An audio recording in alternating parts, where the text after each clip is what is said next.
আপনি সেই লড়াই কখনো জিততে পারবেন না যেখানে শত্রু আপনার আপনজন। শিক্ষিত হয়ে যদি ঠিককে ঠিক ভুলকে ভুল বলার সাহস না থাকে, তবে আপনি সমাজের বোঝা ছাড়া আর কিছুই নন। আপনার সমস্ত শিক্ষা মিথ্যে। মুখ বন্ধ রাখলে তুমি ভালো, তুমি ধৈর্যশীল, তুমি শিক্ষিত, তুমি সুন্দর, কিন্তু যখনই মুখ খুলবে তখন থেকেই তুমি পৃথিবীর সবচেয়ে নিকৃষ্ট মানুষ হয়ে যাবে। খারাপ ব্যক্তির সাথে বন্ধুত্ব, শত্রুতা কোনোটাই করা উচিত নয়। কারণ কয়লা গরম হলে হাত পুড়িয়ে দেয়, আর শীতল হলে হাতে কালি লাগিয়ে দেয়। ভাগ্য তাদেরই সাথ দেয় যারা কর্মে বিশ্বাস করে, ভাগ্যে নয়।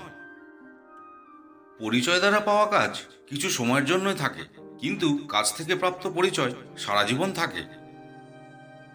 রাজনীতি একটা খেলা, চালাক লোকেরা খেলে আর মূর্খরা দিনভর সেটার চর্চা করে।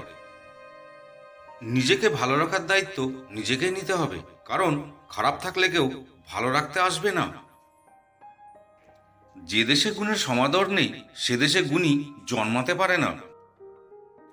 ধৈর্য এমন একটি গাছ যার সারা গায়ে কাঁটা, কিন্তু ফল অত্যন্ত মজাদার।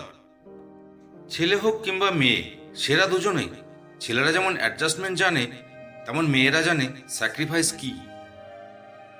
আত্মসম্মানের থেকে বড় আর কিছু নেই। কেউ তোমাকে একবারের জন্য ছোট করলেও তাকে চিনে রাখো এবং তার থেকে দূরে থেকো, কারণ প্রশ্রয় পেলে সে একই কাজ বারবার করবে। সেতু আর দেওয়াল একই উপাদান দিয়ে তৈরি। সেতু মানুষকে সংযুক্ত করে, আর দেওয়াল মানুষকে ভাগাভাগি করে। তোমার আজকের পরিশ্রম তোমার আগামীকালের খুশির চাবি। সংঘর্ষ যত কঠিন হবে, জয়ের আনন্দ তত মধুরই হবে। কারোর দুর্বলতা আর সরলতার সুযোগ নয়। পৃথিবীতে মানুষ সবকিছু খুঁজে পায় শুধু নিজের ভুল ছাড়া।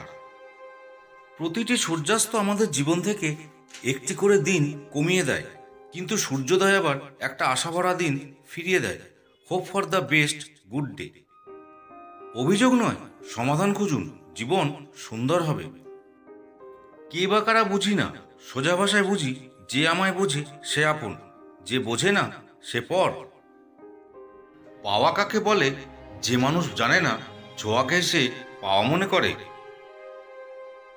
রেগে গিয়ে চিৎকার করে কথা বলা মানুষটির মন সরল হয়, কিন্তু যে মানুষটি রেগে গিয়েও চুপ থাকে ও হাসি মুখে কথা বলে, সে মানুষটি শয়তানের চেয়েও ভয়ঙ্কর। কিছু কিছু সম্পর্ক নীরবে গভীরতা বাড়ায়। কখনো সে সম্পর্ক অনেক গভীরে গিয়েও সব কিছু হারায়। আশা ছেড়ে দেওয়ার আগে আর একবার চেষ্টা করে দেখো, কারণ তুমি কখনোই জানো না যে তুমি সাফল্যের কতটা কাছে আছো। তুমি যত ফেক হবে তোমার সার্কেল তত বড় হবে। তুমি যত বাস্তববাদী ও সৎ হবে তোমার সার্কেল তত ছোট হবে। হেরে যাওয়া খারাপ নয়, কিন্তু পুনরায় আবার চেষ্টা না করা খুব খারাপ। বিশ্বাস যদি দুনিয়াতে থাকতো, তাহলে মসজিদের বা মন্দিরের দান বাক্সে তালা থাকতো না।